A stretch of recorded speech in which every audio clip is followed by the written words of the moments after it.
2025-26 വാർഷിക പദ്ധതി രൂപീകരണത്തിന് മുന്നോടിയായി കാരശ്ശേരിയിൽ ഭിന്നശേഷി ഗ്രാമസഭ സംഘടിപ്പിച്ചു. SK സ്മൃതി കേന്ദ്രത്തിൽ നടന്ന ഗ്രാമസഭ ഗ്രാമപഞ്ചായത്ത് പ്രസിഡന്റ് G. അബ്ദുൽ അക്ബർ ഉദ്ഘാടനം ചെയ്തു. 2025-2026 വാർഷിക പദ്ധതി തയ്യാറാക്കുന്നതിൻ്റെ ഭാഗമായാണ് കാരശ്ശേരി പഞ്ചായത്ത് ഭരണസമിതിയുടെ ആഭിമുഖ്യത്തിൽ ഭിന്നശേഷി ഗ്രാമസഭ സംഘടിപ്പിച്ചത്. ഗ്രാമസഭയിൽ പഞ്ചായത്തിലെ 20 വാർഡുകളിൽ നിന്നായി നിരവധി പേരാണ് പങ്കെടുത്തത്. പഞ്ചായത്തിൽ അടുത്ത സാമ്പത്തിക വർഷത്തെ പദ്ധതി രൂപീകരണത്തിന് മുന്നോടിയായുള്ള മുന്നൊരുക്ക പ്രവർത്തനങ്ങൾ അവസാന ഘട്ടത്തിലാണെന്ന് ഗ്രാമപഞ്ചായത്ത് പ്രസിഡന്റ് G. അബ്ദുൽ അക്ബർ പറഞ്ഞു. ആസൂത്രണ സമിതി യോഗം, വർക്കിംഗ് ഗ്രൂപ്പ് സംഗമം എന്നിവ പൂർത്തിയായി. വിവിധ തലങ്ങളിലുള്ള വിശദമായ ചർച്ചകൾക്കൊടുവിൽ കരട് പദ്ധതി രേഖ അന്തിമമാക്കും.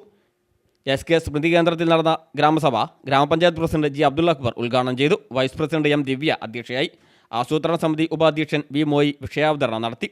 സ്റ്റാൻഡിംഗ് കമ്മിറ്റി അധ്യക്ഷരായ Jipsa Jobin, Savad Ibrahim, Abdul Harif, panchayat secretary Maria Biju, ICDS supervisor Susmitha, Moideen Goya, Afsar, Muhammad Ali വഴിയോരം, പഞ്ചായത്ത് അംഗങ്ങൾ, അംഗൻവാടി ജീവനക്കാർ തുടങ്ങിയവർ പങ്കെടുത്തു. CTV പ്രാദേശിക വാർത്ത മുക്കം.